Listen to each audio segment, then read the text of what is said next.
Let's go. Let's go. All right, guys. We got Nate Suddarth with us today, owner of KidZone Party Rentals. What else do you own? Well, we just bought the Paradise Shaved Ice and Ice Cream Shop in Fishers. That's awesome, man. The Pure Body Company, we're a CBD company that's we've been playing with over the last few years. Mm-hmm. So what was kind of the motivation to get that going? Or was it just a side project? Yeah, when KidZone got shut down, Mm-hmm. I had to look for other sources of revenue. Yeah. And my buddy was in that space in the medical side with doctors, and so we thought about rebranding an oil and taking it from there. And Okay. so we made 7 different products. Yeah.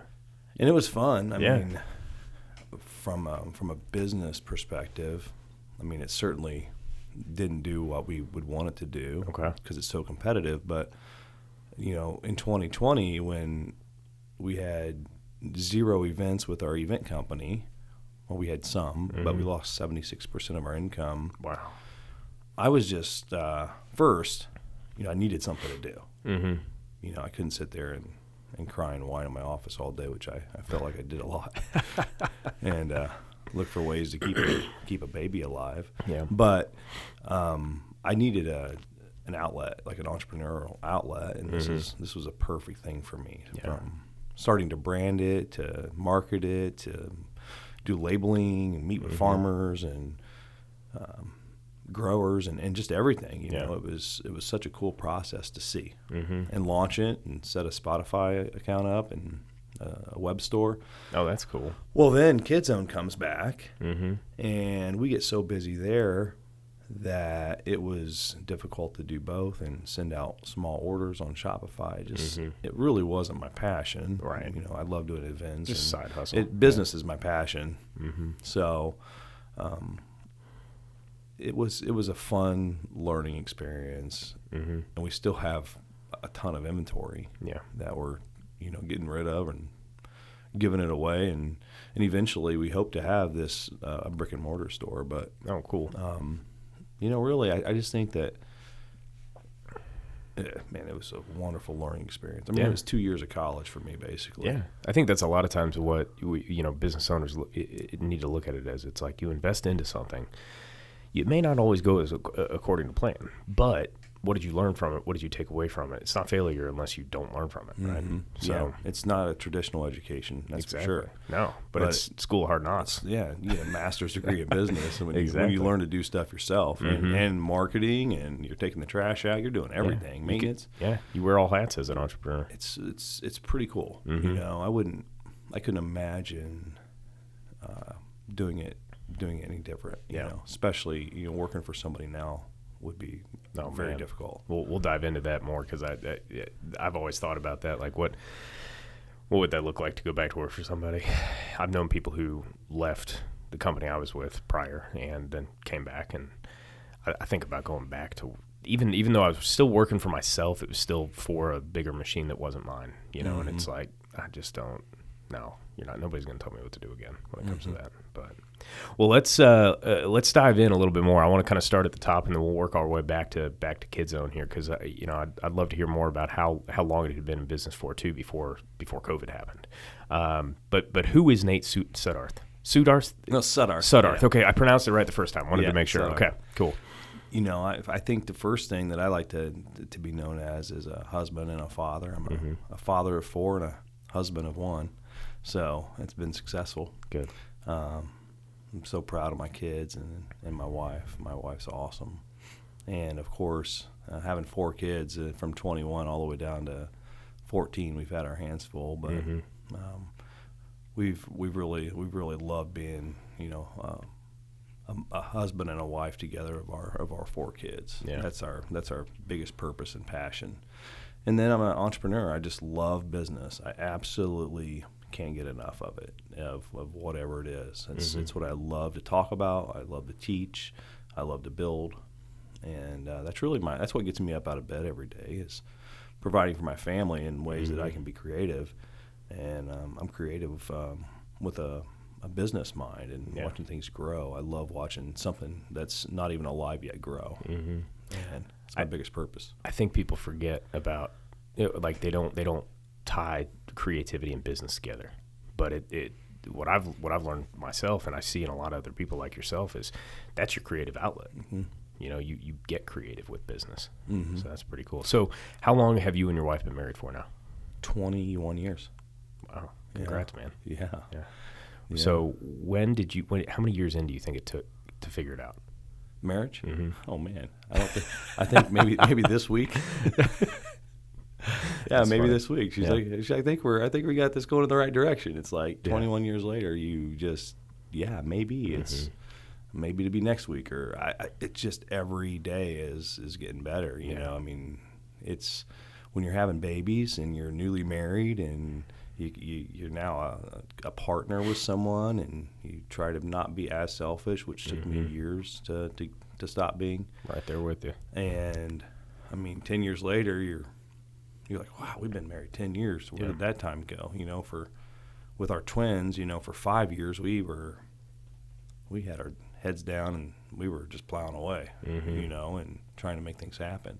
Were the twins your first kids? They were third and fourth. Yeah. They were third and fourth. Okay, Yeah. wow. Okay, Yeah. so you already had two at that point. How old was your oldest when you had the twins? Well, Nevaeh was 7, Marissa was 4, and then the twins. So we went from 2 to 4. So we had 4 kids in 7 years. That's a big and jump. then that's when we started our first business, was in 2009, the recession of 2009, similar to what we're in today. And that was KidZone. Yep, that's right. Okay. Well, did it start off as something different, or did it start? Yeah, off it as started KidZone? off as a stupid name. We rebranded it really quick. What's the It stupid was name? Bountiful Bouncing Entertainment. Bountiful Bouncing. You know, we knew we were going to buy a couple bounce houses. Sure. And kids were going to bounce around And they were going to be bountiful. Yeah, doing and it. just have so much fun. And we were like, oh, so, you know, that's another thing in business. You think you have a great name. It's not the great name. You need to take the first name that you love and throw a dart at it and just know that you're not using that one. Probably not the right one. No. So the brand, creating a brand is definitely important. Yeah. You know, a name especially. So that was in 2009, and man, it's just been a wild ride for 21 years of our marriage. And it's certainly better because every day you have challenges, and you grow together. You know, we met young, got married quick. How old were you when you guys got married? 24. Okay, yeah, that is young. Braden, how old are you right now? 26. When you be getting married when you're 27 then? Okay. Yeah, Okay. I mean, that's a good age. Yeah, you know? that is a good age. Yeah. And then kids boom, and then you know everything goes from there. Yeah. And I just think, you know, with the kids older and you're not changing diapers all the time, and you know, just exhausted from working and trying to do things, Changing diapers. yeah, and- in the middle of the night. It's Yeah. just like for her, for the first 2 kids, I mean, she was doing that every night. You know, she was taking care of the girls. I'd get up and go to work in the morning. Yeah. Well, when the twins came, I had my baby and she had her baby. I was in trouble. Yeah. Because I had to change the diaper in the middle of the night. Did you did you guys have the twins before or after you started? You were working 2 jobs, because I know at one point you were doing your corporate career along with Bountiful Bouncing. Don't say that word ever again. Yeah, Oh, man. I had I was working for a small medical company Okay. in Zionsville for 17 years. I was their first employee in 1997. Oh, really? You were Yeah. their first? First guy, yeah. That's so awesome. I was working for a sales rep at the time when I was in college. He was selling medical equipment. And, Okay.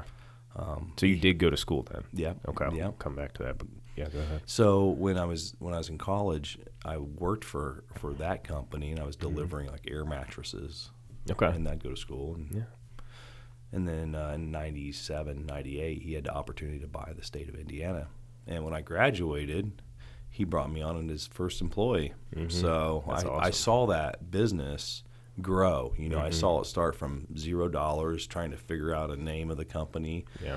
to you know, several $1 million a year in revenue. And it was kind of cool to watch that grow. And that's really where my love from business came from, I believe, was from everywhere I ever worked for, you know, from a small farmer to a small, you know, car lot owner to a small medical business. Are you into car lot as well?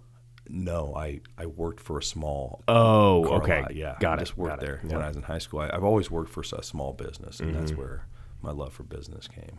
That's cool. So do you feel like, where do you attend school? College? So I went to ITT, Okay. which used to be on the north side of Indianapolis. Mm-hmm. A private school. It was ITT Tech. So basically, they had engineering, electronic engineering, CAD and Yeah. things like that back in the late '90s. What made you want to go there instead of like a traditional college? I didn't know what I wanted to do. Okay. Really, this recruiter came into our school when I was a senior and said, they offer these things, and I'm in a small town. I had no clue what I wanted to do. My dad thought I was going to be either a factory worker or a farmer. Those are the couple options, and growing up out in a small little town, and I had this recruiter come in. I'm like, for $100 down payment, I can go take this test and get into a college, and we didn't really talk about school a lot, or college growing up, because we were small town farmers growing up. And so I came home and I told my mom that I wanted to, go, take this test to see if I could enroll, and I did, and got in. And I really didn't like engineering. I hated math. I was horrible at it. And so I chose the electronic engineering program, and EET. And then I went on and got another degree in robotics and pneumatics and hydraulics called AMT. Okay. And so, and then the government shut the college down, I don't know, 10 or 15 years ago. That's why I haven't heard of ITT Tech recently. Yeah. I don't know why they did, but probably for a lot of different reasons. Lots of colleges should be shut down right now. Well, yeah, that goes into the whole conversation of we need to revamp our education system. Mm-hmm. Oh, without a doubt. Yeah. It's failing. Mm-hmm. So do you feel like that, I mean, I guess I wouldn't call that a vocational college, right? But it is a more, work with your hands kind of college. It was engineering. Basically an engineering school at the time. They even had a nursing program. Oh, really? But, okay. Yeah, they had heating and air, robotics, pneumatics, EET, electrical. So, kind of an engineering. So, really, a lot of kids would graduate there and go to Chrysler, Delphi, and Delco Ramey at the time, GM, Allison's. And, they could either go into the electronic side or the robotics side, which, machine learning, machines at the time. Yeah. Robotics was huge. It still is. It's just different. It's an AI. Right.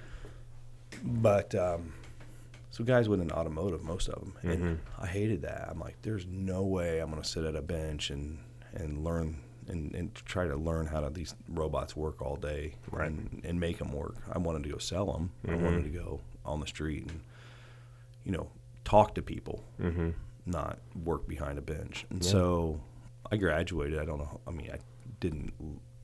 I just really didn't enjoy it. Okay, I took 18 years old. You're told to go to college and pick a career that you're going to do the rest of your life. Well, that doesn't make sense to me either, unless you just know from a young age that you want to be a doctor or an attorney. But so I graduated and didn't ever go into engineering one day, and I couldn't probably pass a test at all today. So you don't feel like? Well, I don't want to put words in your mouth. Do you feel like that school did that add anything to where you're at now? Well, it got me the job in healthcare, so definitely job placement. Their job placement was great, and that door opened up. Right. If I didn't stay in healthcare, I would have landed a job. They were everywhere at the time. I mean, there were so many jobs in engineering at the time and robotics that I would not have had an issue, but I would have hated my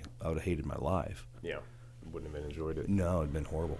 It had been a horrible job for me. It's great for somebody else, and there's a lot of people who love engineering and robotics, but it wasn't me.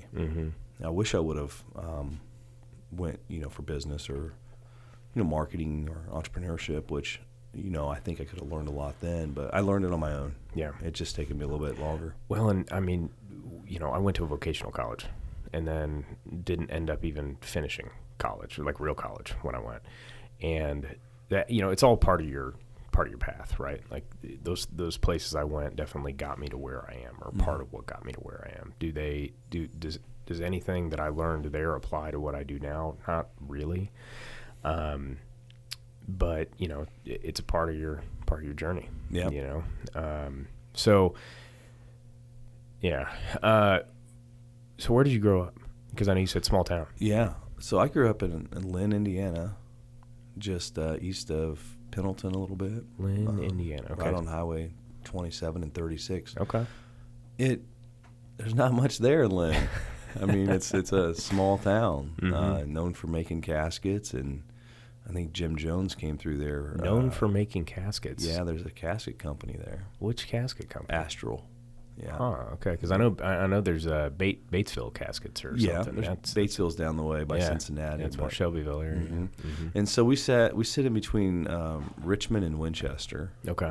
Richmond's the big school, big town. And yeah, man, I'm proud of my roots. I was really excited to get out of the small town, but I'm still proud of my roots and where I came from, of course. What was your childhood like there? Man. It was a lot of riding dirt bikes and four wheelers, and had a snowmobile in the winter. We worked a lot. I started working when I was 14 years old. Really? What was your first job?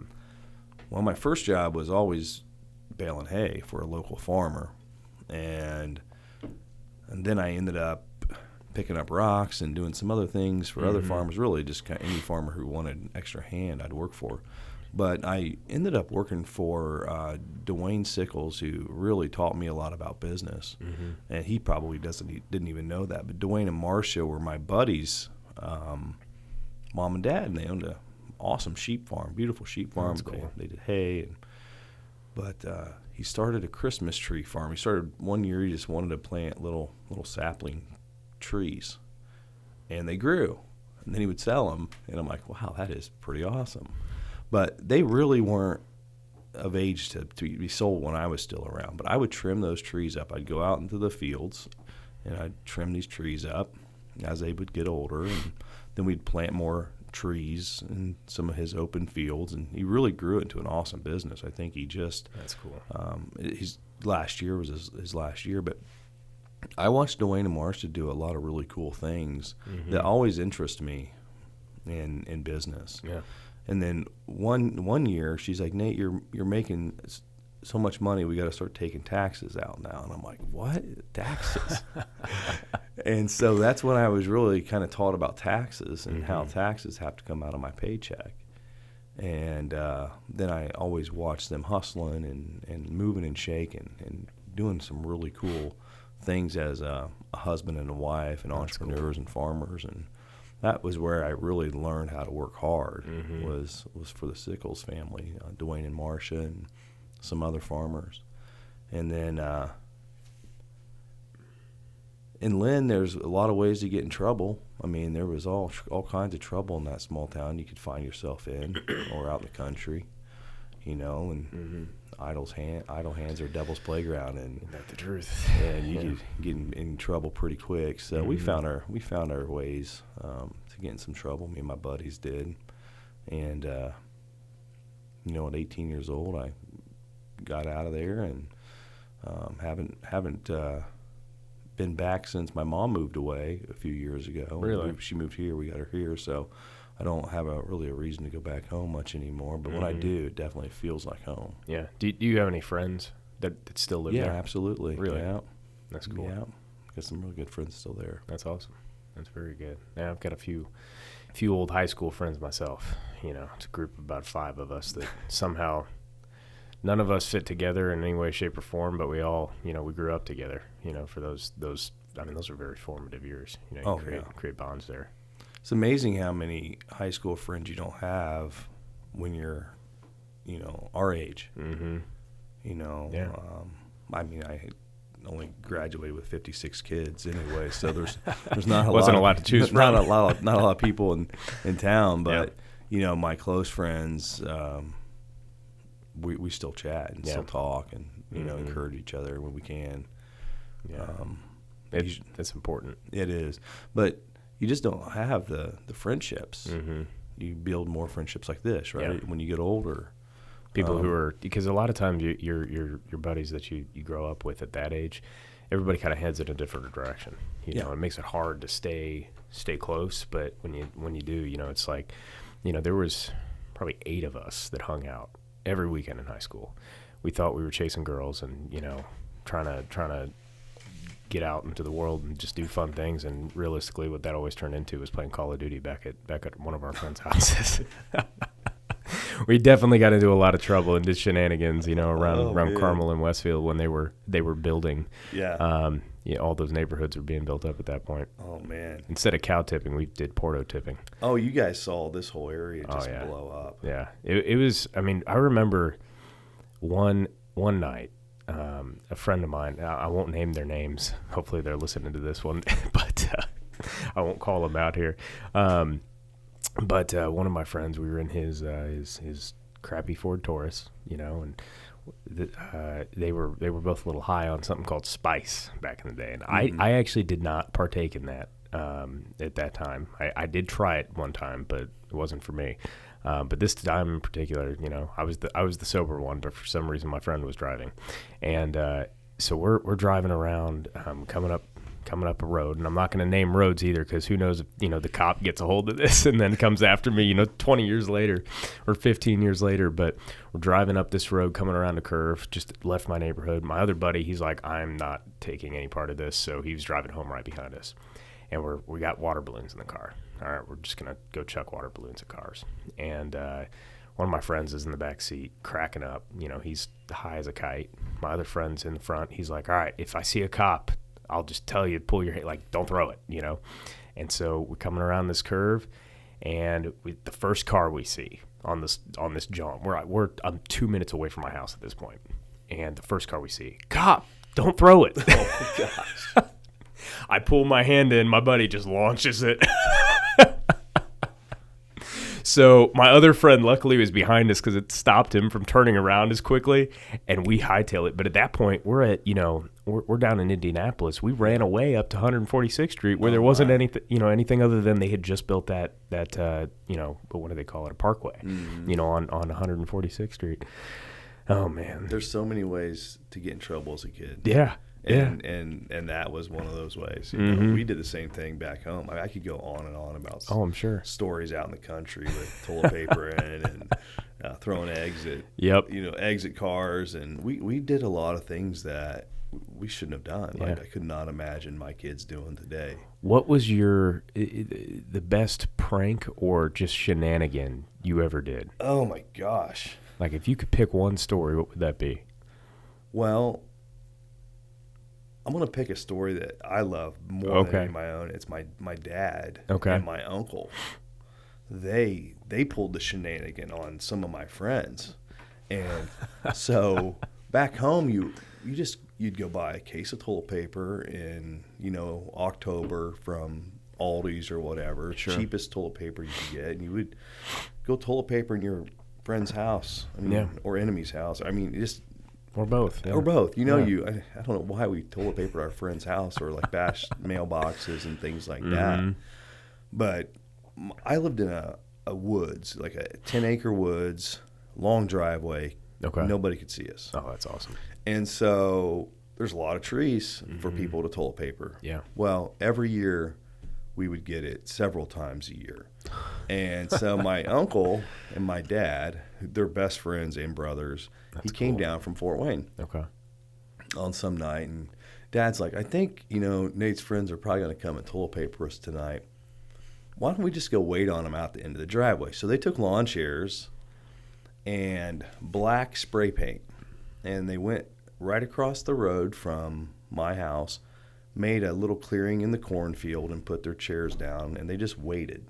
They just waited for somebody to come by. Well, sure enough, there comes Danny Ward and his, friends and brother, and the 4 or 5 people were together. Yeah. And they come in, they shut their truck off, they're laughing, and they go toilet paper my driveway or my whole like wooded area. My uncle and dad get out there, they spray paint their headlights black, let the air out of their tires and go back in the cornfield, and they sit there and just watch. And they get back in, they're all excited, and they get in their truck, they toll papered our woods, and they take off, and it's like boom, boom, boom, boom, boom, boom, boom, boom, boom. He turned his lights on, you can't see. Oh, man. Because they're black. Yeah. And so Dad and Uncle Jim walk back to the house and put everything away, get in their car, and drive down. And Danny's out there scraping the headlights with a razor blade. And Dad drives by and goes, "Hey, boys, you need any help?" Oh, man. And, "No, we're good." And takes off. And so Danny tells me on Monday at school, he's like, "Tell your dad not to make it so obvious next time." I mean, those guys had so much fun, playing around with kids and doing things. I mean, that was probably one of the best they could ever came up with. It was amazing. That's incredible. It's like you just marked it. We did things that were more dangerous and mean. So, okay. Yeah. You're not proud of those? No, not proud of those. They're not proud of a lot of those things. Yeah. But, there were some dangerous things that we did. One of the best ones, it got the biggest rise out of this friend, was we went and took something like 20, 30 of those big traffic orange barrels from I don't remember where. There was a parking lot somewhere that had they were storing them, like when they were redoing 465 or something. So we went and borrowed, like 20 or 30 of these things, and we lined them up all down this dude's driveway. And they get home, and they threw the biggest fit. I'm like, it wasn't destructive. And they're like, "You're going to get us thrown in jail for stealing these traffic barrels." It was great. We put them on top of their cars. We put them all down their driveway, like blocked off their driveway, too, so they had to get out and move them. Did you end up taking them back, or did they do it? We ended up taking them back. Yeah, we ended up pulling them out of there because they didn't have a truck to do that with. And they were furious. It was it's funny now because they're good friends, and we made up after that, but it was just, it was a good time. There was a like a Walmart or a Kroger grocery cart that ended up in my driveway one time. I don't know how it ever got there out in the country. It was probably one of these toilet papering nights, you know. But we brought it into the garage, and my mom and dad had a handicap ramp eventually in their back of their house. Mm-hmm. And my mom would use that, unload her groceries, push it up to the house. So was that still at your mom's house when you moved her over absolutely. here? Absolutely. Oh, that's that great. Grocery cart was there for, 25 years maybe, 25 years. That mom would keep in the garage. She'd pull up and just take her groceries right in one trip. That is awesome. Next time she come back down the car, she'd take it right back in the garage. So it worked. Yeah, hey, that's great. That ended up not being the prank. That was a helpful thing for her. But only in the country can you do that. Oh, for sure. Could you imagine if you did that here in town now? Like, who are these? Who are these rednecks? These hicks. Yeah. they stole a grocery cart and using it to load their groceries up. Oh man, that's good. So Nate, what motivated you to start KidZone? Because that's not like I feel like a mainstream business to choose. But it's an incredible business. Yeah, it's a lot of fun, too. I mean, that's probably the main reason. Well, there's a couple of reasons. We just had kids, and we needed to pay for diapers. And we just had twins. Okay. Pay for diapers and formula. I remember adding it up one time. We were going through over 20 diapers a day. And it's a lot of shit. It's a lot. It's a lot. And formula, right? My wife couldn't breastfeed twins very well. Oh, really? So and it was like $500 a month more. Gosh. And we were young, and I was selling medical equipment, and it was going good, but we still needed more money. My wife was staying home at the time. Yeah. And that's when my buddy from church started talking to me about inflatables, because he had a place up in Kokomo. And I was just like, no, I'm not interested, and just kept telling him that I wasn't interested. And finally, it got to the point my wife and I started talking about it. We just was sitting around one night at the house, and that's when Craigslist was big, like a big thing, yeah. Right? And her and she's like, hey, why don't you post something on Craigslist and, let's see what we can come up with. Well, we didn't have an inflatable. We didn't have a business.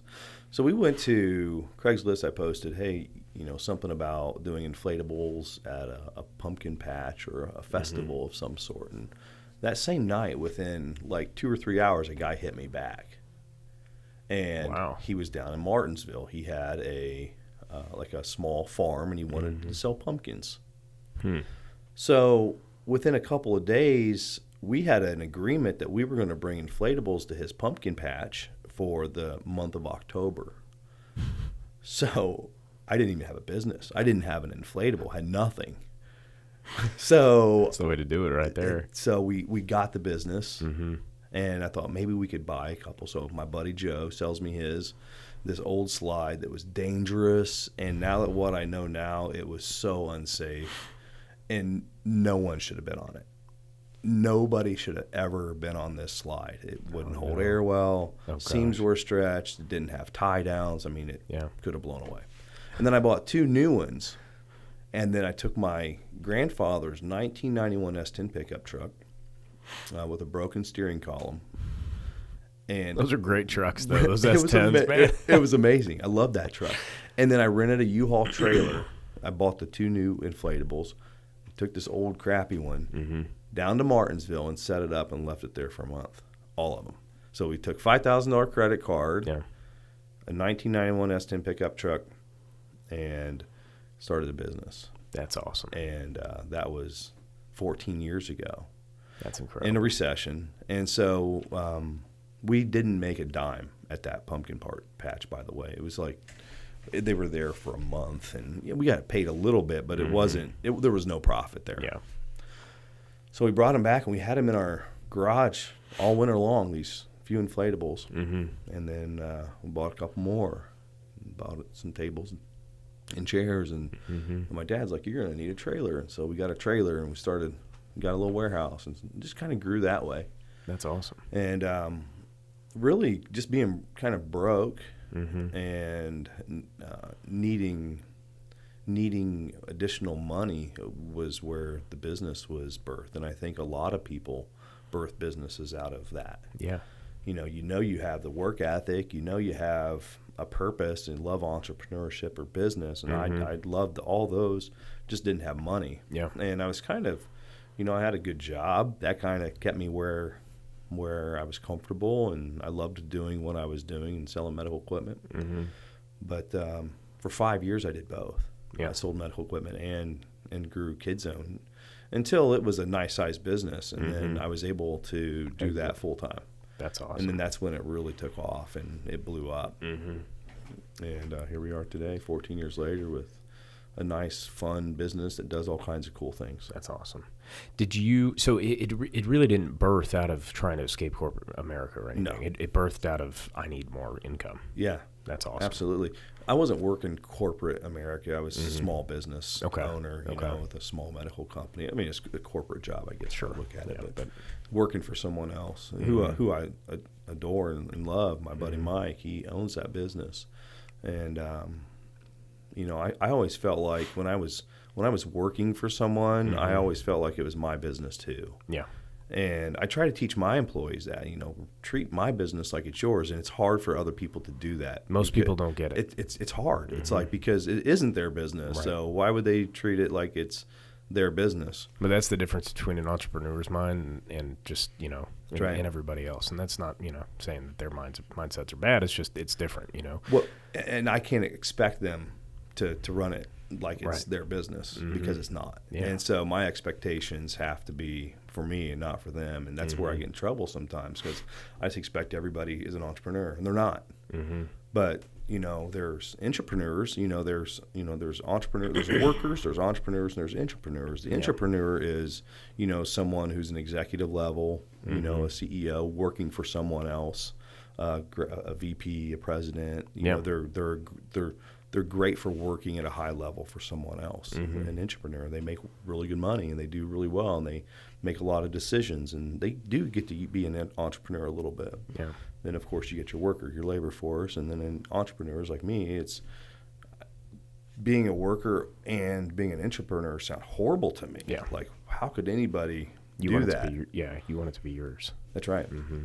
Yeah. Well, I think that's what's interesting about, gym ownership, for example. When I was looking into buying the gym, we were talking about how, I'd meet with other gym owners that they're like, don't buy a job.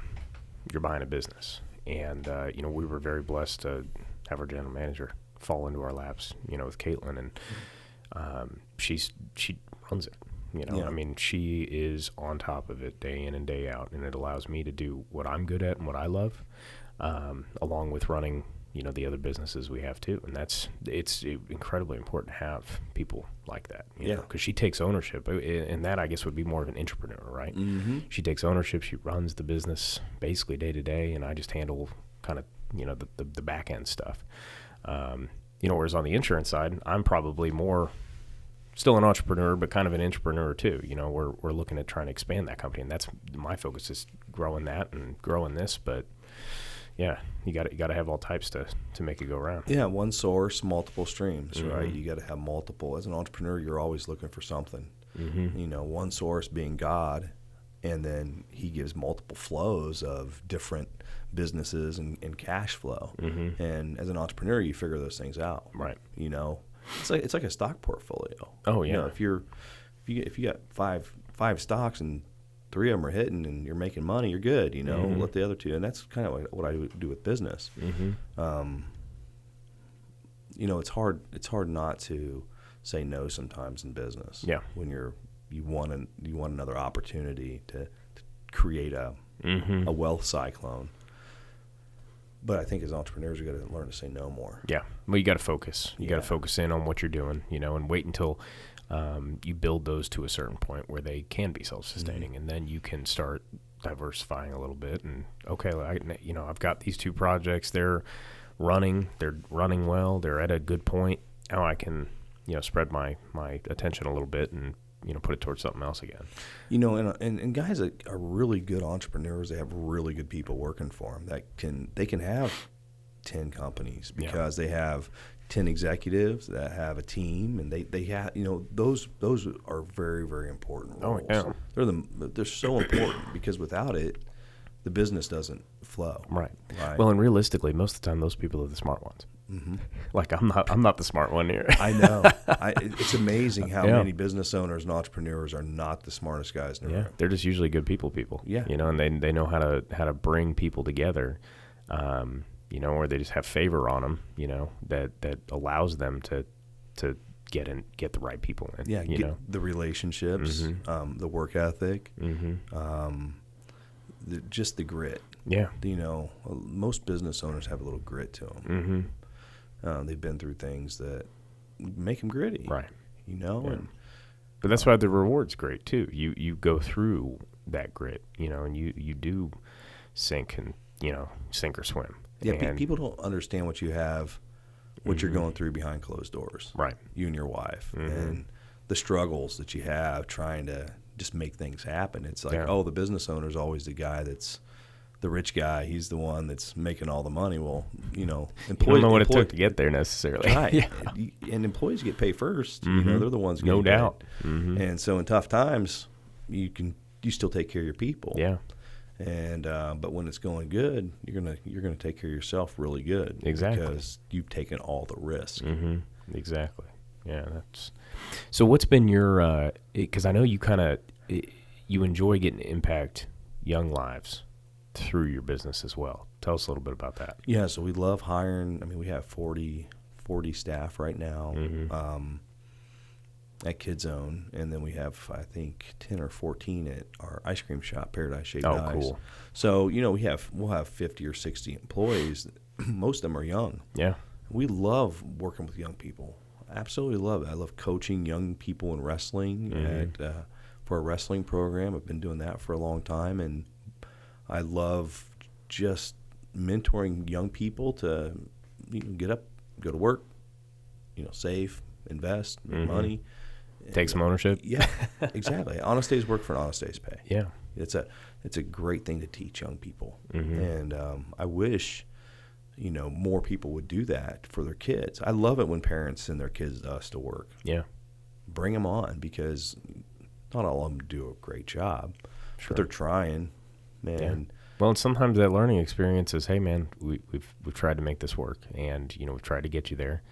You're not getting there, so we gotta part ways. That's right. And sometimes that's the kick in the ass kids need to I need to change things a little bit. That's right. Yeah. And then they start feeling that they can pay for their own food, their own gas. They got that autonomy, awesome. That freedom. Yeah, it's amazing. So every kid should work. I mean, kids play sports, especially around here. I mean, these kids are owned by sports, and you learn a lot there in sports. But if you just play sports and don't work for a guy like me through high school, you're gonna have an ass kick, and well, you don't learn to serve. You don't. You learn to be. I mean, you learn to get after it, and you learn to take one for the team. You learn to work hard, play hard, but you don't learn how to serve people in sports. And that's where working at a young age, it changes you, it builds you. It builds so much. I mean, there's so much character in that. So anyone who listens to this, if they have kids, get them to work. Do something, Stop giving them money. Make them work. No doubt. Just stop giving them money and give them some of their time back, too. Yeah. I mean, you're in travel sports. How can a kid work? Well, and I think that's something we do too often nowadays is we stay too busy. We love sports. Obviously, we own a gym. Like we encourage our kids to be active, very active, but we only allow them to play one sport a season. Because we want time at home still. We want time as a family still. I don't want to just be running around like a bat out of hell. And then at 9 o'clock at night, it's like, all right, kids, you got to get to bed. I got to get to bed because I got to get up and coach at 5 a.m. And we want to have a life, and we want to enjoy our kids while they're still home. That time's short. I mean, I just realized the other day, my daughter's 10. I got 8 more years with her in the house. That's scary. Yeah. Next thing you know, you'll be married 21 years. Yeah. And that's the thing too. The busyness of life. You're 10 years into having a kid. You're like, whoa, where did that go? Well, we're running here, running there. It's we went through seasons like that too, where I was running one way, my wife's running one way. She's taking the girls somewhere, I'm taking the boys somewhere, and you kind of pass in between, and then get in bed in the middle of the night, late, and you're like, whoa. Who are you? Yeah, what happened? Yeah. What happened? And that's why it's so important to stay connected. And I think we're encouraged in society now to try to fit too much on our plate. And this is where, we I think as a society, COVID was kind of good for us in a sense. We could go into the whole, conspiracy theories or, truth theories, I should say, about COVID. But COVID was good as a slowdown. It taught us like, hey, we could be home. We can work from home. We can, now, I think that there needs to be a good hybrid of that. But, my wife sent me pictures of the kids the other day, and I'm like, I cannot believe that I missed my son's, I think it was his preschool graduation. And it's preschool graduation, right? Like there's plenty of other stuff. But why did I miss that? I should have been there. Yeah, and why did you? I don't know. Obviously, it wasn't important, right? I was probably making a sale or meeting a client, or I don't remember who. I don't remember how much money I made. Yeah. It was on the calendar. It was on the calendar. And my I told my wife, like, I'm just not gonna be able to be there, But because I didn't prioritize my family first. Yeah. Braden, you and I were talking about priorities, right? And like how there's a time where you have to like there are times of the day where work has to be prioritized over family, but you should never prioritize work or business over your family. Family comes first. That's right. Faith comes first. That's right. Those are important moments, man. I love those things as a dad. As the little graduations, the Veterans Day celebration, the carnivals. Yeah. I loved those things as a. Or even just the things as simple as, like Wiley busted his chin open Wednesday night. We had to go, we were going to rugby practice. Oh, yeah. Didn't get to go to rugby practice. I got to go to the ER instead, split it wide open. Hey, at least you were there for that. I was. And what was, we at first I was like, oh, shit, how big is this bill going to be? Like I started thinking like that. And then I was like, wait a minute. This is this boy's rite of passage. This is his first set of stitches. We're going to make a big deal. It was a proud dad moment, man. It was some stupid shit that he busted his chin open. But it was like, it was so cool. We my wife was like, oh, we got to get him she's freaking out, of course. And I'm just like, I'm calm, cool, and collected through this whole thing. I'm like, all right, man, you did a great job. I checked him for a concussion first. I was like, all right, cool. We're going to take you in. We're going to get you stitches. He's like, oh my gosh, your stitch is going to hurt. I'm like, no, I'm like, I got stitches. Your mom's gotten stitches. Your sister got stitches. We all got stitches. And, I'm like, this is your first one, man. This is a rite of passage. So we went and spent an hour and a half in the ER together. No screens, no TVs or anything. We're just hanging out, man. They numbed him up, so we had to sit there for like 30 minutes waiting for that to kick in. And it was cool to just slow down and just enjoy being there with him. Mm-hmm. Like those are the times that your kids are going to remember. They're not going to remember, the big sale. They don't care about the big sale you made. Mm-hmm. They don't even care about how much money you made. They care that you're there present with them. Mm-hmm. They sure do. Mm-hmm. And the moments like that just build a strong relationship. Like when they're in pain, your dad's got my back. Exactly. And those ER visits are never fun. No. We've had several. And at one point it was just like boom, boom, boom. Just one after another. Yeah, man. Gosh. When your kids are 6, 7, 8, 9 years old, out back playing rough and doing things, it's just things are going to happen. Experimenting, Yeah, but let them be kids. We didn't put bubble wrap on them. And, no, you can't. We let them go outside and be kids. Yeah, you got to trust the Lord's got them. That's it. Yeah, exactly. I mean, if I could survive what I survived growing up out in the country at 10 years old with a Yamaha 200 four-wheeler going 50 miles an hour down country roads, blowing through stop signs. With no helmets or anything, I'm sure. Yeah. And I can survive that. Yeah. I know my kids are going to be okay in the neighborhood riding their bike around. Mm-hmm.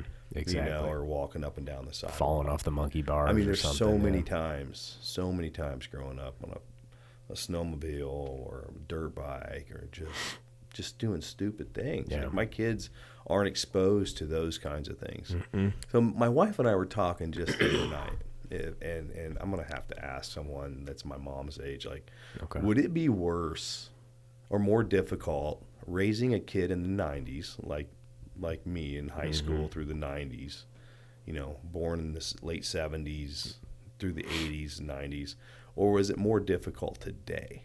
Like, is it more difficult today raising like you raising little kids and me raising kids? That's a good question. And so I just don't know. And I said, it definitely would have been easier back then. Sure. And my wife's like, no way. I mean, we got away. We got away with everything. Mm-hmm. All the things. I don't mean safer. Is it safer back then? No, I just don't think so, because we were always doing stupid stuff. Sure. Well, but what safety is relative, right? Like safe physically or safe mentally. Because now I'd say that it's not safe mentally at all. It's safe. It was safer mentally then. You didn't have all these screens and everything. Well, that's why why we were out doing stuff. Right. We were out getting in trouble and getting in danger because we weren't sitting in the basement on a screen. So you're right. But those experiences also form you into a man. Oh my gosh. Right? They're amazing. Yeah, you got to go through some pain. You got to go through getting punched in the nose a few times. Yeah. You got to go through breaking a bone here and there to develop as a man, to understand your limits, and nowadays kids don't get that. They get Call of Duty, that they can respawn 1,000 times, and at the end of the day, you that doesn't happen in real life. Try getting shot in the head. You don't come back from that. No. But it gives them, I feel like they don't get a chance to test that limit, test that physical limit, and then less and less kids are playing sports. There's a reason that the military is having such a hard time recruiting right now. Mm-hmm. They can't get kids that are in shape enough to pass the damn Army physical. That's horrible. Which is not hard at all to pass. It is a very simple physical test to pass. Anybody in here in the gym, I feel like, could pass it. I think they've made it more difficult recently. They've changed some things on it, but yeah, it's like they're having a hard time recruiting more people because kids aren't in shape enough. Which it's because screens. Yeah, it's because but so many people are playing sports, so I'd be shocked to know that, but certainly. Yeah, but if you think about the percentage of the population that's playing sports versus the percentage of the population that's just either out getting it, I don't even know if they're out getting into trouble anymore. At least my buddies back in the day, they were there were video games around, but it wasn't as immersive as it is now. Yeah. Well, they were still out doing drugs, getting into trouble, partying, and at least they were out. At least they didn't have screens in front of their faces all day. Anybody that's out getting in trouble now, they're getting caught. Yeah, well, that too. There's camera everywhere. There's so many things that we did that we never got caught. Yeah. I mean, everybody has a Ring doorbell. Or if I were to go Porto tipping now, I'd definitely get caught. Oh, no doubt about it. Yeah, you're in trouble. There's cameras everywhere. Yeah. Mm-hmm. And my dad told me that when I was growing up. He said, one day you'll have a camera on every corner. And sure enough, here we are. He was right. I mean, I'm like, no way. Yeah. Have you ever seen as you're driving through Fishers, all those cameras they have up on the stoplights? I don't think Carmel has them yet. Yeah, Fishers has them everywhere. Mm-hmm. Yeah. So, I mean, I guess it's a good thing and bad thing, right? I mean, bad guys are out there and need caught. They're going to be seen. Right. Yeah. But kids just trying to be kids. We gotta let kids be kids. Yeah. I mean, they definitely need to be. So I found a survival kit at like Walmart for Christmas for my boys, and got them this survival kit. They each got their own kit, so it's got a big machete, sharpening stone, a compass, like a torch of some sort, like a flare, and some tools, and they like to go down in our neighborhood to the creek. There's a creek through this woods. They feel like they're out in the country. Oh, yeah. I mean, it's beautiful. There's ponds everywhere. There's this nice, big, beautiful creek that runs back behind our pool in a wooded area. And I said, just go down there and be boys. Yeah. Just go have fun. And they take these things down there, and they build a bridge in the water. I brought pallets home for them. I want them to be out there in the country. Be creative. Even though they can still have a neighborhood life and have their buddies and good schools. But they need to learn how to be creative, and that's why I got him a survival kit. When I was growing up, there was a Rambo knife. Rambo was a big deal, and Rambo had these knives, and it had a little compass on the back. Oh, there you go. And so I had a Rambo knife, and with that, these boys they get their buddies and they go down and they build, and they learn, and they troubleshoot, and they're using engineering and people skills, everything. And that's what I love to see him do. There's interaction. Yeah, you got to have interaction. I hate video games. I hate phones. Even though my kids have them, I'm not a fan. Yeah. Well, even Steve Jobs didn't give his kids an iPad. Tells you something when the creator doesn't. Well, a lot of them, Steve is, was the leader for that. What was that movie that was recently on Netflix? It was with Ashton Kutcher in it. No, it was about. I don't think it was Kutcher. It was about the tech people weren't letting their. Okay. There is a movie on Netflix. It's called I think it's called Jobs, and it's about Steve Jobs, and Ashton Kutcher's I think he's the main character in it. Yeah, but they're not letting their kids have technology because they know what it can do. Yeah. Oh, that was something dilemma. Yeah, Social Dilemma. Social Dilemma. That was it. Yeah, Social Dilemma. That's if you haven't seen that, you can go check it out. Go watch. But now we have artificial intelligence, right? So, I mean, it's getting faster. Yeah. I love what AI is doing. I absolutely love it. I use ChatGPT all the time. Do you really? Yeah, I haven't used it once yet. Almost daily. One of my buddies, we were over at a little get together last night, and he had a rendering put together of this development they're doing in the nickel plate district in Fishers. He had a rendering put together by AI, and he showed it to his higher ups, and they're like, "Did you have an architect do this? Did you put this together?" He's like, "No, this was AI." The AI did the rendering for them of the district they're building in, or the development they're building in there. It's insane. There's so many opportunities right now in AI, job opportunities, or business opportunities too. That's going to be the next big hitting thing. It's huge. You can write a book about anything using ChatGPT, and then go into an Illustrator and put images to it, and then you can upload it to publish. I mean, you can do this in no time. Yeah. It can write. My buddy sent me a rap song yesterday about Dave Ramsey and Grant Cardone doing a rap off. all created by artificial intelligence. Oh my gosh! And it was amazing. Dave gave his spiel. It was like an Eminem, back in the day, like a rap off. But it was just a ChatGPT AI, and you would think it was Dave talking to Grant Cardone. Gosh. And both of their views and why they're both good. Was it utilizing their voices too? No, it wasn't. No, I read it. Oh, so okay. It wasn't audible. Yeah. But I'm using ChatGPT for product descriptions. Really? Every social media post. Yeah. YouTube video descriptions. For instance, if I was a podcaster, I would be able to do all of my back-end search engine optimization really well with ChatGPT. Yeah. And you hear that, Braden? You can market it. I mean, so I could go to ChatGPT and say, as a content writer, sure, write me 10 social media posts for KidZone Party Rentals about these products. Use a different product every day. Yeah. Make it short using hashtags and emojis. Wow. And it'll give me 10 days in a row. Okay.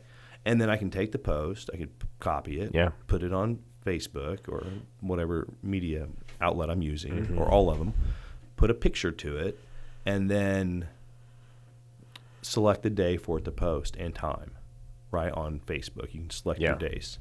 So now I have 10. So I can do basically a whole month of social media within 5 or 10 minutes for the whole month. Okay. So look how much time I just saved. I don't have to think about what I'm writing. I just have to ask the question about what I want. And then I have good images. Wow. And then I just need to have enough time to get the post and put them on social media. So I could do, on Monday, I could post for the next, 2 weeks and not have to worry about it. Gosh, so you've been using that for all your social media posts? I've been using it since November 30th, the day it came out. Really? For everything. I've probably written with ChatGPT 100 different things. That's insane. I sell non-compete, product description. Really? A buy-sell agreement. Yeah. Operations agreement. I wrote an operations manual. I wrote a business plan or two already. Wow. And they're all templates, right? A lot of them, like a business plan is, it may not be exactly what I want, but over the years, I bought so many business plan templates online. Or, so I just use this and put in everything that I need. That's insane. The other day I was doing some stock market selections and getting information about stock market. Yeah. How accurate do you think that is? I think it's very accurate. Really? Yeah. I think it's very accurate. It's so there's a new AI software that you can, instead of using Robinhood or TD Ameritrade, or you can use this. Okay. It's AI. I think I can't think of the name of it, but people are putting their money in there and letting AI do the stock trading for them. Wow. That's crazy. I think that's where we're going. I mean, everything is artificial intelligence. How many people do you think are going to lose jobs, though, because of artificial intelligence? Well, I think that's why a lot of people hate it. Yeah. Because, I was talking to a young lady at an event that I was at, and she does marketing, and we were talking about AI. I said, you should start using AI. And she goes, well, I don't want to use AI. It's my creativity. It's my outlet as a marketer. I said, well, you don't need to be creative anymore. You need to be efficient and fast. Well, and that's what it's going to come down to is who's more efficient, who's faster.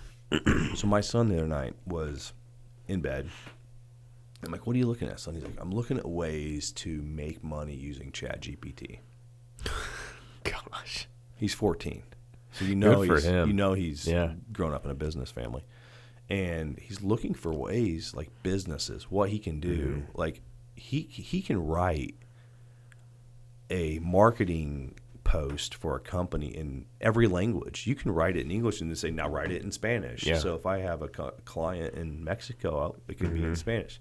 So I could become a social media marketing person for multiple companies. With no background or experience, but have probably pretty good posts off the bat. I can have amazing posts, and I know how to ask questions. So that's what it comes down to. You got to be able to ask the right robot question. what you want, and And Okay. a lot of people can't ask questions. They have no idea how to ask questions. And if you can ask questions, like I tell everybody, that I'm around and these kids that work for me, if you can look people in the eyes, ask great questions, shake hands, be more type A, you're going to kick everybody's butt in this society because there's very few people who can even ask questions. Well, nobody wants to talk to anybody anymore. No. Nobody, Talk to AI. I mean, let them get your answers, because if you can ask great questions, you get so much content. So I was going to Google to get like a lot of my information when I was doing research for certain things. But with Google, you have a lot of sponsored content. You got maps now, Google My Business. There's so much stuff. And then you get a lot of different opinions too, and everybody's selling something. Right. So I find going to ChatGPT is a great way to get the information that I need. Man, I gotta play around with that. Yeah, you're not going to get local stuff like best pizza place around, or you're not going to find stuff like that. It's not doesn't do local searches if you're looking for something, but it gives you great information and research. I know. Well, it, from what I understand, it creates filler, right? And if you need filler for a social media post or something like that, then that's a great way to put it together. That's right. I mean, a YouTube video or shorts or reels, you can, write as a content creator, write a description for the Legacy podcast with Nate Suddarth and Will, and then it'll be boom. It'll give you something that it would have taken you an hour and a half to even think about. Right. And then you would have had to write it, and then it would have to be, you'd check your grammar, your spelling, how articulate you are, and then you change it, and then 2 or 3 hours later, you might be done with a description for a YouTube video. That's way too much time as an entrepreneur. You don't have that time. Right. So this tool is literally saving me hours a week. That's allowing me to do other things to make money. So, going back a little bit to our conversation about getting away from technology, is this the technology that allows us to start getting away from technology? Because, we were just talking about, society needs to slow down and learn to be present where they're at with who they're with, and be able to, be personable and have conversations again, which a lot of people don't want to slow down and do, It's amazing to me when I ask how many, a lot of people get coffee, just to sit down, meet new people. No, I can't do that, unless they're like us and they're type A people, and then, all day. But so in a society where we need to start slowing down, we're now creating this AI that now you got to keep up, you got to be efficient with. But could it be that tool that, because I think everything with technology, pharma, all that, it all has a purpose. It all can serve a purpose, I should say. The problem is then it gets utilized for, bad. It gets utilized to now it's a money making machine, and so how can we be greedy and just take everything we can from it? So in an AI situation, is it something that could help us as a society to slow down? Like now we can shortchange the work that would take 40 hours a week and do it in 10 because AI can do it for us, or does it make it so that we have to speed up even more? Maybe. I mean, it's definitely allowing me to focus my attention on other things. I'm not really slowing down because of it. But I'm able to be more productive in my strengths. I don't need a full-time marketing person. Right. I probably at one point, or still could, have someone 10, 12 hours a week. Well, now I don't need that person. Right, because now you don't need the person who has the creativity to write that content. Because AI is so much smarter. AI just almost scored a perfect score on SAT. Really? ChatGPT did. Gosh. I mean, if ChatGPT was around when I was in high school, I'd gone in Harvard. Oh, yeah. Because it would, I teach my kids to use it. They need to be using ChatGPT because it's not about learning the information. It's about how you get to the information to be successful. But then are we not exercising our brains enough? Well, I think you have to still exercise your brains because you're still reading the content. You're still learning the content. I learn what I'm writing. I don't need to learn how to write it anymore. It just shortchanges the research process, maybe. Exactly, which we've already done. I mean, with Google. Yeah. I mean, we already know that, people aren't as smart as they used to be. I mean, libraries are still open, but who goes to the library? But there is useless, I don't want to say useless, but knowledge that you don't need to retain in your brain anymore, right? Like, I don't need to be perfect at math because I have this thing with me all the time. That's right. Right? I can pick that up and type in my calculator and boom, we're good to go. So I've noticed since I've been getting older, my math skills have been declining. There's some that I coach in the 5:30 a.m. class would say I've never been good at math, but because I can't figure out what times I need to put on the clock. But well, that happens. It happens, yeah. Yeah. Well, handwriting is really bad. There's some young people that work for us. Their handwriting's horrible. Oh wow! I mean, because they're so used to typing. Yeah, it's got awful. But what do you expect? They don't get reps. Right. They don't get to practice because they're using iPads. Yeah. Or keyboards or laptops or See, whatever. I think we need to pull these iPads out of the schools. I think that kids are going to have access to them. And they're going to, my kids know how to operate these things faster than I do already. And I grew up with the stuff, but I feel like we need to pull them out of the education system. Go back to reading books. Go back to, because it's not good to read on a blue light screen or a blue lit screen. It's damaging to the eyes, you know?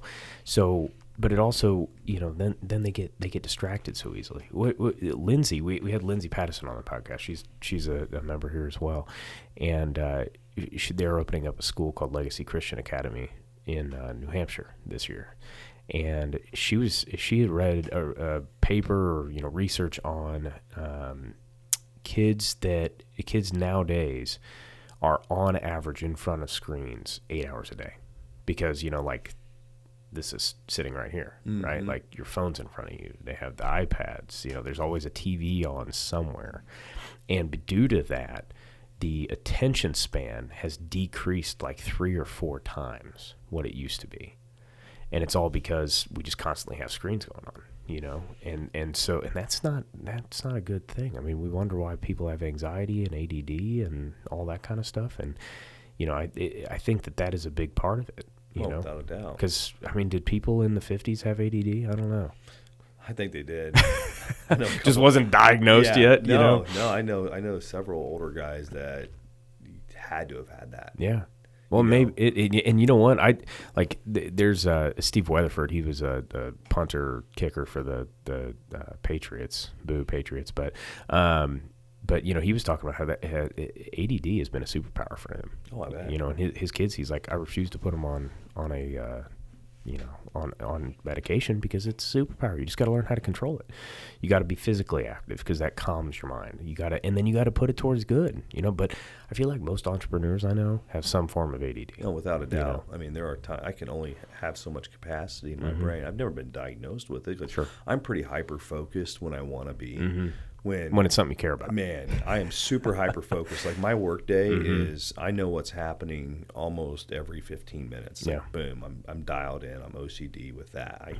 My work, what I need to get done in a day, I know what I need. But if it's something I don't care about, or I'm hearing other people talk sometimes, my mind wanders off. Probably because I'm not really into what they're saying in the conversation. Hopefully people don't feel that way with us talking, because that could happen, right?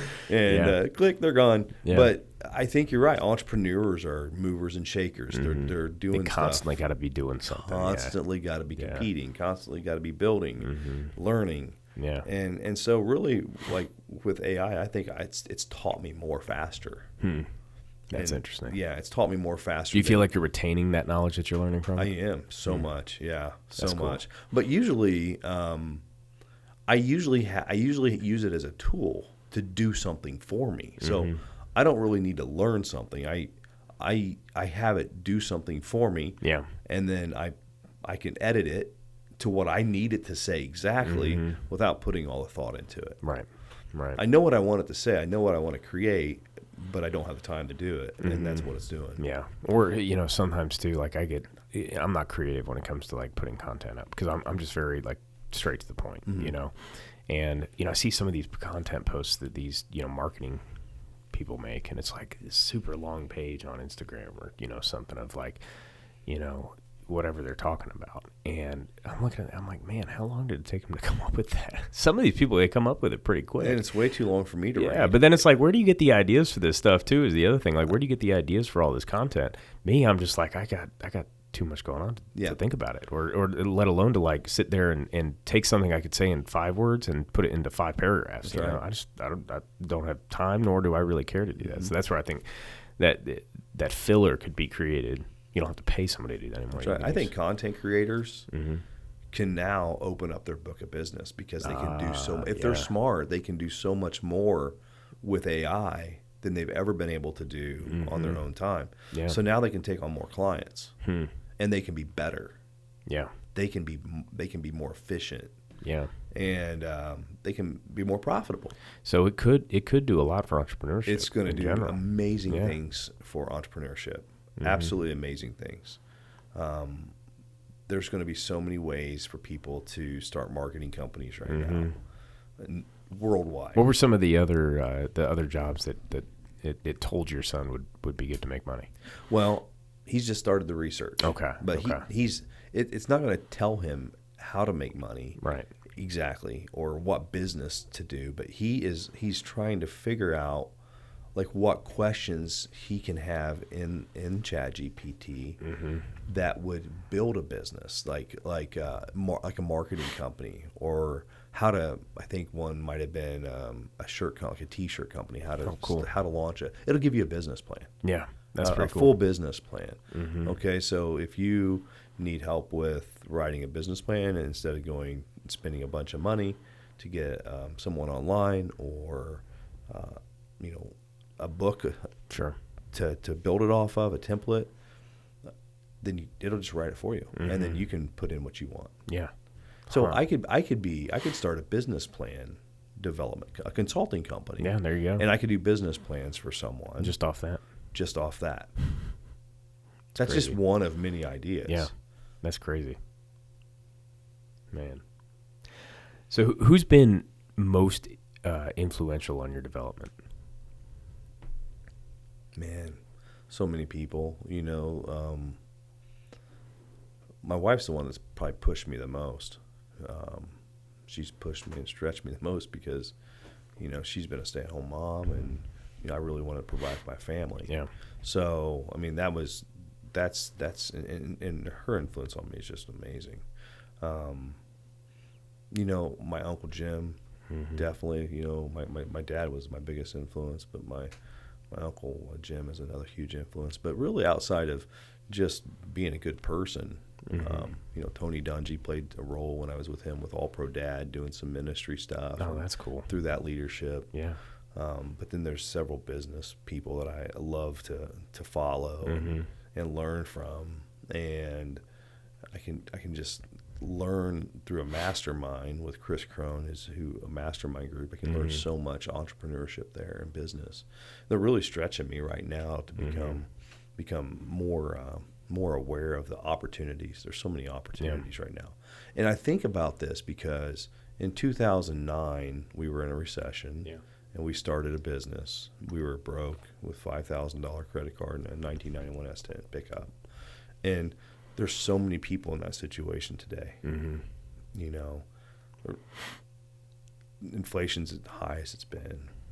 There's job loss right now. Stock market's down. Yeah. I mean, if you're one of those guys that says, I'll look at my retirement when I'm 60 and just keep putting money in there, I think you're crazy. Because it's not fun to look at that thing right now. It's not doing anything. But I really think just the group that I've been around lately with the Crone Foundation, Crone Group has been a huge influence on my life, my business life. That's cool. Just allowing me to take more risk. And I listen to guys, probably like you, Patrick Bet-David. His conversations I learn every day from. Rogan's got some great guys on there. Oh yeah. And so we can learn from people like that. So I'm constantly learning. I feel like I'm always watching and learning and reading something to get better. Yeah. Well, if you're not growing, you're dying. And that goes for your mind too. Yeah. Got to exercise that. I just got a book from Craig Hodges. He's a pastor at Church at the Highlands in Birmingham, Alabama. Okay. Giant church. I mean, multiple campuses. And he just wrote a book called Pray First. Stop worrying, fighting, arguing. pray first. So I'm really excited to start reading that book. That's cool. Because typically our natural tendencies are to argue and fight first. Mm-hmm. Yeah. Well, that's the animal brain, right? Yep. When you get defensive, you immediately revert to that. Yep. So slowing down to shift that is better. Man, isn't it hard? Yeah. Yeah, I remember there's been a lot of holes in walls because I didn't know how to do that when I was younger, Mm-hmm. So, but, so tell me about a life-altering experience you've had in your life that maybe shifted your trajectory. Man. Or have you had one? Oh, so many. I just can't say them all on a podcast. Sure, fair enough. Yeah. Fair enough. I can't give all the information about my life out, but there's been somebody will come out and try to blackmail you. There's been some serious changes in my life. Ultimately, I think all the difficulty led me to Christ, and that's probably the best decision that I've ever made. When did you find? 2005. So okay. 18 years ago. Mm-hmm. When I always knew of God and Jesus growing up, and just never really had a relationship with the Lord. Yeah. But you go through enough tough times and make enough bad decisions that Christ comes to find out He's the only one there for you at the end of the day. And certainly I fell on my knees, and when I gave my life to the Lord, that radically changed my life. And that's certainly the biggest change ever. And I think a lot differently today than I did pre-Christ. Yeah. My mind has been radically transformed and changed, and a lot of that comes with maturity. I mean, even during COVID, and even after being saved for many, many years during COVID, there's a lot of fear during COVID. Man, I look back at some of my thoughts and things that I was saying. It's like you never even think that I knew the Lord. Because of just the anger. Yeah. Anger and the fear and just being upset. Yeah. Because our business was shut down and we couldn't do anything about it. We were told we were non-essential. Mm-hmm. And I was trying to take care of my family. Yeah. So, but God brought us through that. Mm-hmm. God brought us right through that. It wasn't pretty. Man, it was ugly. It was nasty. And there was a lot of depression within those moments, all of 2020, part of 2021 that, not many people really even know about what business owners had to go through and marriages and kids. I mean, it just goes on and on and on. Yeah. But the Lord got us through it. And so 18 years ago when I was on my knees and He brought me through things, He's still bringing me through things today. Was there a situation that happened that made you fall on your knees? Oh, there were several. Okay. Yeah. There was this boom, boom, boom, boom, several things. Just back to back to back. Just a lot of he was trying to get you. Yeah, a lot of things, and we had a little daughter at the time that I just needed to get myself right. Yeah. I really did. And God came to me, man, in several dreams and visions, and the Lord showed up, and I'm like, this dude's real. He won't leave me alone. And so that's cool. It was just, I think, having a humble heart too. It's a hard thing when to you're do. full of pride and you're trying to do so much on your own. It's hard to let the Lord speak and do things to you. But if you open up and allow the Lord to speak, it just really helps. Yeah.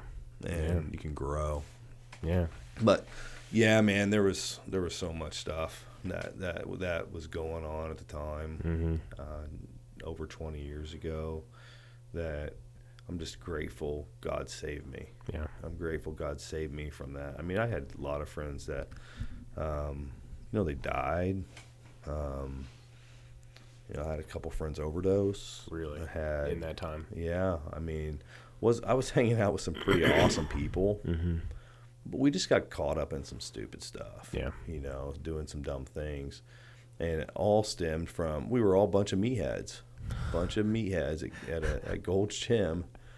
And we just liked to party and liked to do some stupid things. Yeah. And, man, it was, when I see those guys today, when I run into one or two, I mean, a few of them are dead, but there's a there's a strong bond. There's a connection. It was like, wow, dude, we survived that. Yeah.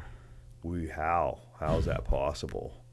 And you see them today, family, they know the Lord, they're, living a good life, but they got through that tough time. And, some people never come out of that. Right. They're in it in their early 20s all the way into their 40s or 50s. They're still in that tough time. But God saved me from it. That's good. Yeah. So 10 years, or how long is it? How long has it been in business now, KidZone? Well, since 09. So 14 season. years, yeah. So you were 12 years in then when COVID hit, right? 12 years, yeah. And that shut business down. Yeah. And then since then, it's come back with a vengeance, right? Yeah. That's awesome. Yeah, we made it through. If you didn't go out of business, then you held on. And so I think holding on is what made us stronger. I learned a lot because I had time to kind of learn the business even more. That's cool. And we learned a lot and came back, and now events are back bigger than ever, bigger and better than ever. And you've added the shaved ice company. Yeah, shaved That's ice awesome, and ice cream, which is just another vertical. Yeah. Another vertical for us to vertically integrate. Yeah, exactly. Another bucket. Exactly. Yeah. So what legacy do you want to leave? That's a great question. I think certainly my legacy is always, I hope, for my family. I think most men that have kids want to leave a great legacy for their children's children. And I'm not just money, right? But legacy so much a more legacy like we changed the trajectory of our family by getting to know the Lord.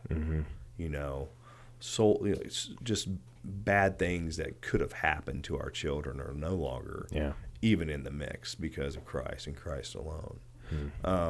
I want my family to know that, like the commitment that we made, that my wife and I made to honoring God, serving God, and loving God, and raising our family up in that's totally changed the legacy of our family. And that's the biggest legacy I think that I can leave. Yeah. And then with the young people that I work with, I want them to talk about my business like I did Dwayne Sickles and his tree farm and his sheep farm. That's cool. Because he's leaving a legacy for guys like me to teach me how to be an entrepreneur, and the legacy that I can leave for the young people that work for us is exactly that they learn something from me, that I made them, get better at something when I had my hands on them, just enough that they'll be able to remember what we taught them when they were young. And I think that'd be a great legacy as well. Yeah. That's awesome. Well, Nate, appreciate you coming on today, man. Okay, welcome. Thank you so much. We'll do this again. Okay. All right.